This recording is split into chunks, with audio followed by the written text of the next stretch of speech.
Selamat siang.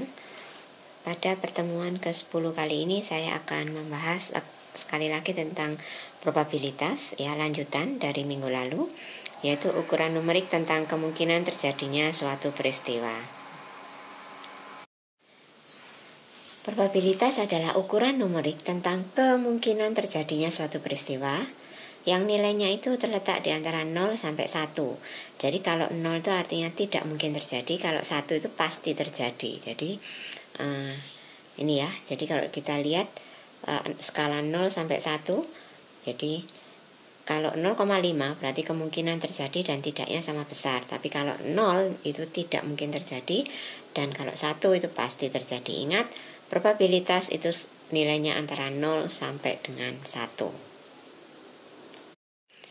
Contoh, ramalan cuaca hari ini menyatakan bahwa probabilitas terjadinya hujan kurang dari 5%. Alhasil, maka semua orang yang bepergian di luar itu tanpa bawa payung, karena cuma 5%. Tapi kalau seumpama probabilitas terjadinya hujan itu 95%, maka pasti semua orang akan bawa payung, gitu ya. Jadi itu kira-kira contoh.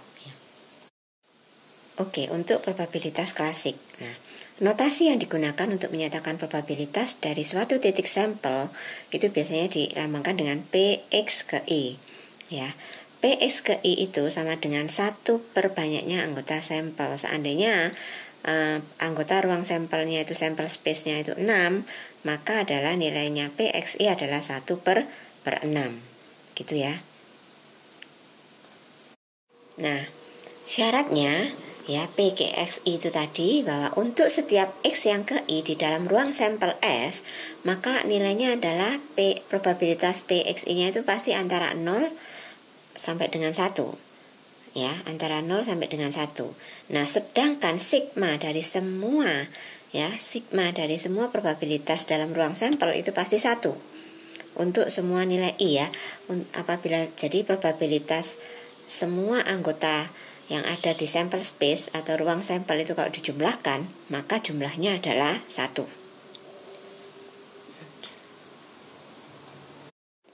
Nah, suatu kejadian atau event atau peristiwa dikatakan terjadi bila salah satu dari titik sampel di dalam event itu terjadi. Nah, notasi yang digunakan untuk menyatakan probabilitas dari suatu peristiwa itu adalah umpama peristiwa A gitu ya, maka dilambangkan dengan PA, probabilitas dari event A. Saya ulangi, jadi probabilitas dari event A yang terjadi pada dalam ini sample space, kita lihat, atau ruang sampel ya. Nah, probabilitas dari kejadian atau event A itu sama dengan banyaknya anggota peristiwa dalam A dibagi banyak anggota pada ruang sampel. Jadi N dibagi N besar total ya. Jadi sekali lagi, banyaknya anggota pada peristiwa A dibagi dengan banyaknya anggota pada ruang sampel atau sampel space. Adapun sifat-sifat dari probabilitas itu ada 3. 1. Untuk semua peristiwa, maka nilainya probabilitas, pokoknya selama ada di dalam sampel space atau ruang sampel, maka nilainya adalah antara 0 sampai dengan 1. Ya, perhatikan, tidak bisa lebih atau di luar dari range ini. Nah, sifat kedua yaitu untuk probabilitas S, yaitu seluruh dari ruang sampel. Jadi saya umpama Anda kepingin tahu bahwa Anda hitung satu-satu probabilitas dari anggota pada sampel 1 sampai terakhir. Kalau Anda total itu jumlahnya harus sama dengan 1. Ya, untuk semua anggota dalam ruang sampel, total probabilitasnya adalah 1. Nah, untuk sifat yang nomor 3, probabilitas dari himpunan kosong itu sama dengan 0. Jadi tidak terjadi sama sekali. Jadi probabilitasnya 0. Aturan-aturan dalam probabilitas. Untuk dua peristiwa sembarang A dan B, maka probabilitas A union B adalah probabilitas A ditambah probabilitas B dikurangi probabilitas A intersection B. Jadi diingat-ingat ya, Ini sebenarnya saya sudah jelaskan sebelum UTS dulu juga sama. Jadi A union B itu PA ditambah probabilitas A union B itu sama dengan probabilitas A ditambah probabilitas B dikurangi probabilitas A irisan B. Oke, mungkin ini contohnya ya. Perhatikan kasus suatu tungku pemanas membutuhkan listrik dari dua power supply A dan B. Probabilitas power supply A yang rusak itu 2/3. Sedangkan probabilitas power supply B yang rusak itu 4/9. Dan probabilitas keduanya rusak itu 1/4. Berapakah probabilitas paling sedikit satu power supply rusak? Itu jawabannya adalah kita cek dulu, kita tulis dulu yang diketahui ya. Probabilitas A 2/3, probabilitas B 4/9, A irisan B 1/4.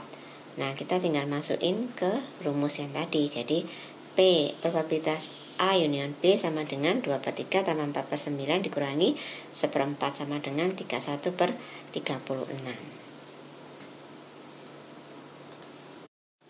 Untuk aturan yang kedua, yaitu apabila peristiwa A dan B itu saling lepas atau tidak berhubungan, kita lihat gambarnya seperti ini ya, atau disjoint.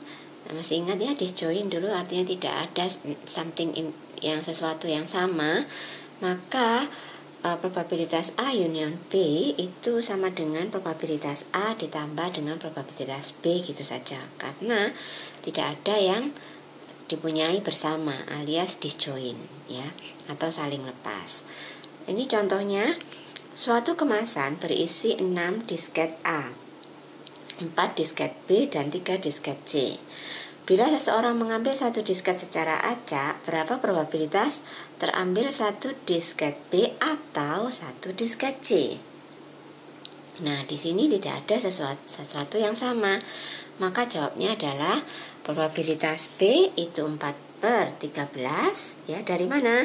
Karena yang B isinya 4 dari totalnya ada 13, 6 tambah 4 tambah 3. Berarti probabilitas terambil B itu 4/13. Sedangkan probabilitas terambil C itu 3/13. Dari mana? Karena jumlahnya disket C itu 3 dan jumlah semua disketnya adalah 13 ya. Nah, sedangkan probabilitas B intersection C tidak ada alias 0 ya. Nah, maka probabilitas B union C itu sama dengan 4/13 ditambah 3/13 sama dengan 7/13 ya. Cukup jelas ya ini ya. Untuk aturan yang berikutnya, yaitu untuk dua peristiwa yang saling berkomplementer. Anda tahu komplementer ya, bahwa di luarnya itu ya. Berarti Anda lihat gambarnya ini, ada A, ada event A, dan A komplement adalah di luarnya event tersebut. Nah, probabilitas A union A komplement itu sama dengan probabilitas A ditambah probabilitas A komplement, dan logikanya jumlah probabilitasnya adalah harusnya 1 karena event A ditambah not A, jadi pasti 1. Nah, maka bisa disebut bahwa probabilitas A, Anda bisa cari probabilitas A itu sama dengan 1 dikurangi probabilitas A komplement, atau sebaliknya probabilitas A komplement itu sama dengan 1 dikurangi probabilitas dari A. Nah, ini ya, tolong diingat-ingat ini, karena ini nanti akan banyak soal-soal yang menggunakan ini. Perhatikan untuk yang aturan komplement ya. Ini contohnya. Apabila peluang seorang teknisi mesin akan memperbaiki 3, 4, atau 5 mobil pada setiap hari kerja, itu probabilitasnya masing-masing 0,42, 0,19, dan 0,39.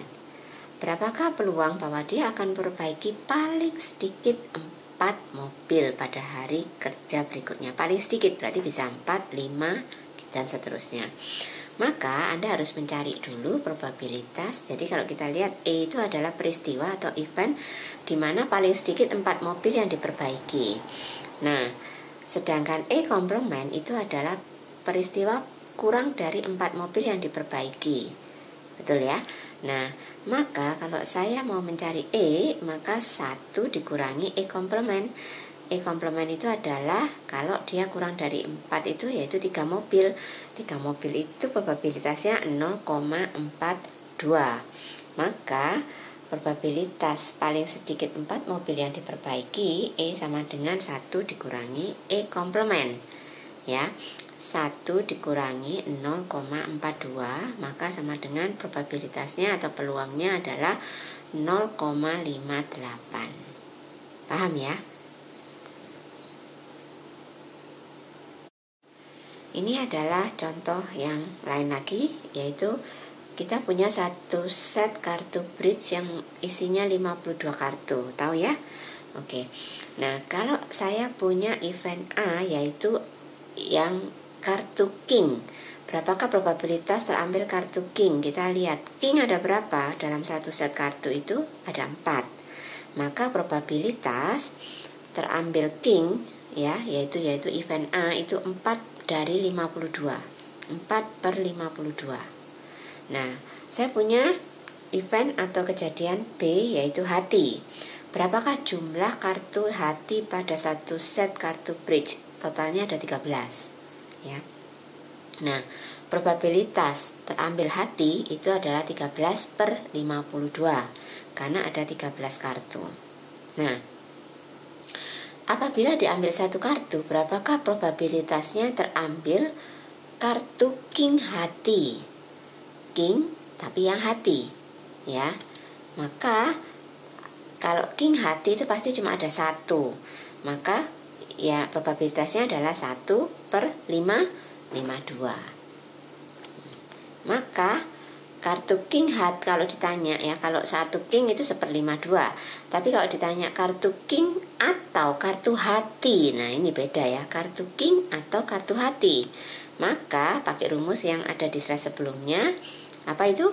Probabilitas A union B sama dengan probabilitas A ditambah probabilitas B dikurangi probabilitas A intersection B, yaitu probabilitas A itu 4/52 ditambah 13/52 dikurangi 1/52 sama dengan 16/52. Jadi probabilitas terambil kartu king atau kartu hati itu 16/52. Ini ada contoh lagi. Di antara 100.000 orang, 51.500 diantaranya perempuan atau wanita. Sedangkan sisanya yaitu 48.500 itu laki-laki atau L. Di antara perempuan 9.000 tidak botak atau R. Dan di antara laki-laki, hati-hati loh ya, di antara perempuan 9.000 tidak botak. Di antara laki-laki 30.200 itu botak. B. Misalkan kita mengambil seseorang secara acak, maka hitunglah probabilitas wanita botak ya. Yang B itu probabilitas botak, yang C itu probabilitas botak atau wanita. Probabilitas botak atau wanita. Oke, sekarang gimana ini? Mestinya Anda harus cari satu-satu dulu berapakah jumlah ini masing-masingnya ya. Oke, kita bahas satu-satu yang A, B, dan C. Nah, paling enak kita buat tabel seperti ini ya. Jadi perempuan yang botak berapa, tidak botak berapa, dan totalnya 51.500. Yang laki-laki itu botak berapa, tidak botak berapa, dan totalnya 48.500. Jadi total keseluruhan 100.000 ya.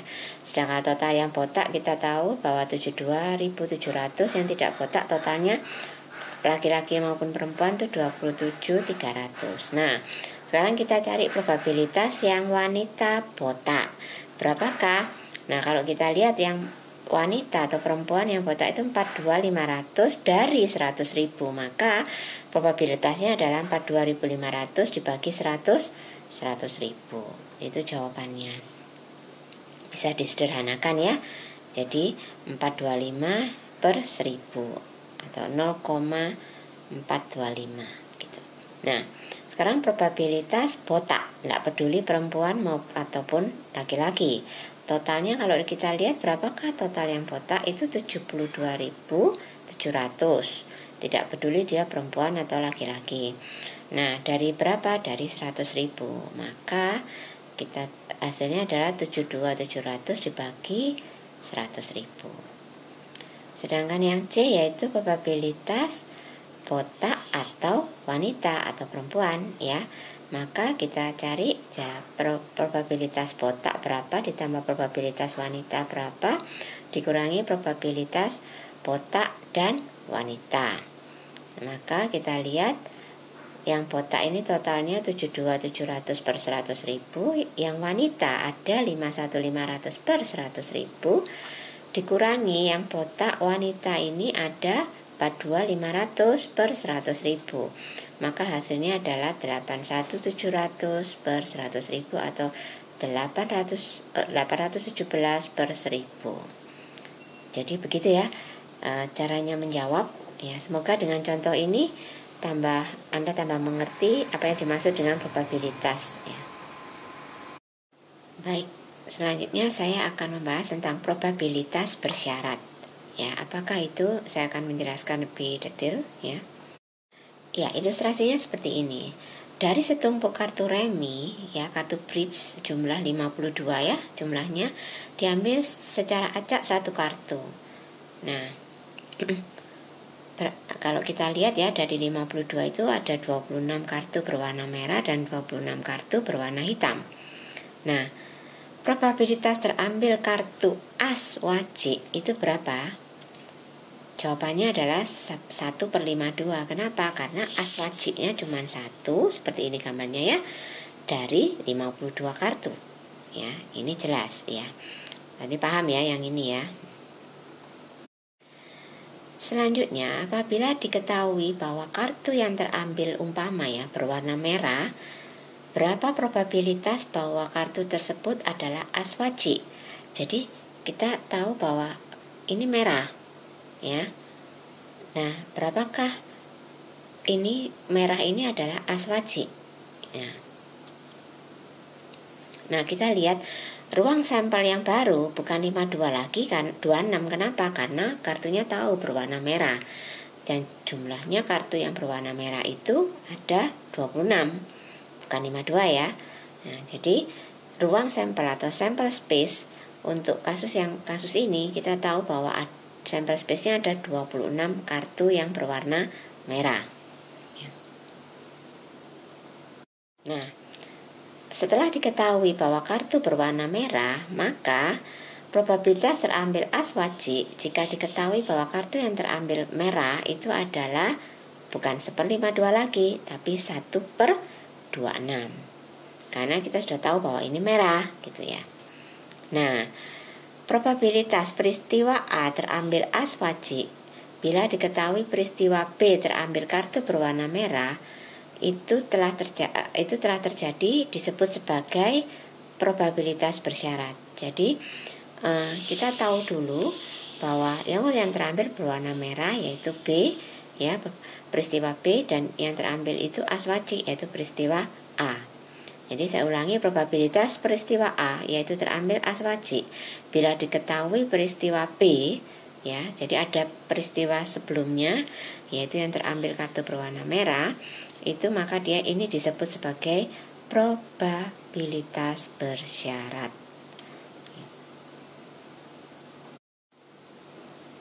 Nah, notasinya itu adalah probabilitas A B ya, dari B. Probabilitas A dari B ini rumusnya adalah probabilitas A intersection B dibagi probabilitas B. Perhatikan, probabilitas A intersection B dibagi probabilitas B. Saya berikan contoh yang lain. Seandainya ada CD totalnya 500, yang jelek 40, yang bagus 460. Disket yang bagus 140, jelek 260, total 400. Total semuanya 900 ya. Nah, Jika ternyata media yang terpilih mempunyai kondisi yang baik, artinya total yang baik 600 ya. Ini ya. Berapa peluang yang terpilih? Itu adalah CD. Kita tahu bahwa kondisinya baik dan yang terpilih adalah CD ya. Jadi sekali lagi, baiknya ini totalnya 600, sedangkan CD ada 460 ya. Apabila peristiwa A itu terpilih media berupa CD dan peristiwa B terpilih media yang kondisinya baik, maka kita cari probabilitasnya ya. Nah, probabilitas A yaitu terpilih media berupa CD. Berapa? 500 dari 900 karena totalnya adalah 500 ya. Sedangkan probabilitas B terpilih media yang kondisinya baik, tadi ada berapa yang baik? 600 dari 900. Berarti probabilitas B adalah 600 dari 900. Sedangkan probabilitas A intersection B yaitu 460 dibagi 900 ya. CD baik 460, masih ingat ya? Oke. Nah, terus kita cek. Nah, probabilitas A ya bersyarat dari B, maka probabilitas A intersection B dibagi probabilitas B.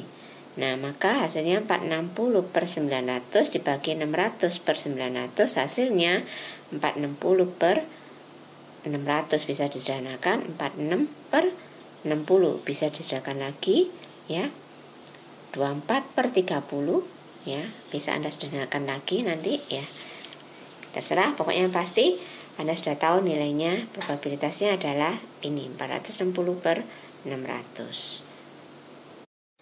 Nah, berikutnya kejadian independen atau independent event ya. Apa maksudnya? Yaitu kejadian A dan B itu tidak saling tergantung atau independen. Jika probabilitas kejadian A tidak mengubah atau tidak berubah dengan adanya kejadian B, jadi tidak saling mempengaruhi ya. Nah, maka ini notasinya. Jadi probabilitas A dari B itu sama dengan probabilitas AA, dan probabilitas B dari A itu sama dengan probabilitas B. Jadi dua kejadian saling independen jika berlaku hukum perkalian. Jadi probabilitas A intersection B sama dengan probabilitas A kalikan probabilitas B ya, berlaku hukum perkalian karena dia independen, tidak saling mempengaruhi. Saya akan memberikan contoh yang lain lagi, yaitu ada tabel sebagai berikut ini. Berikut adalah data nilai 200 mahasiswa pada mata kuliah sejarah, ekonomi, dan matematika ya. Kita lihat nilainya seperti ini, A, B, C ke bawah. Nah, ini totalnya untuk masing-masing ya. Jelas ya? Nah, pertanyaannya ada di slide berikutnya. Seandainya dipilih 1 dari 200 mahasiswa tersebut secara acak, berapakah probabilitas terpilih mahasiswa yang mendapat nilai A? Itu yang pertama. Yang kedua, yang mengambil mata kuliah matematika jika diketahui, ingat ini bersyarat ya, jika diketahui mahasiswa tersebut mendapat nilai B ya. Bisa jawab ya? Gampang ya? Oke, kita bahas di slide berikutnya. Ya, baik, saya kopikan tabelnya di sini. Seandainya dipilih 1 dari 200 mahasiswa secara acak, berapakah probabilitas terpilih mahasiswa mendapatkan nilai A? Berapa orang yang mendapat nilai A? Ada 80 ya, maka 80 dari 200, maka probabilitas itu mahasiswa mendapatkan nilai A adalah 80 per 200. Sedangkan yang B, yang mengambil mata kuliah matematika jika diketahui mahasiswa tersebut mendapat nilai B. Oke, kita lihat B. Yang B itu ada 90 ya. Nah, maka bersyarat ya, misalkan mahasiswa A itu mahasiswa yang mengambil matematika ya, sedangkan B itu peristiwa B dan mahasiswa mendapatkan nilai B, maka kita bisa lihat PA dari B, maka PA intersection B dibagi probabilitas dari B ya, maka probabilitas A intersection B itu 20. Dari mana 20? Ayo, matematika dapat B, maka ada 20 orang ini ya. ngambil matematika dan dapat B. Dibagi probabilitas mendapat nilai B yaitu 90 per 200 ya. Karena jumlah B-nya ini 90 dari 200, maka hasilnya probabilitas mahasiswa itu mengambil mata kuliah matematika jika diketahui mendapat nilai B adalah 20 per 90 atau 2 per 9 ya. Baik, saya rasa cukup jelas ya. Ini nanti kita ketemu saya lagi untuk banyak latihan-latihan probabilitas lagi ya. Mungkin saya akhiri untuk pertemuan minggu ke-10. Selamat siang.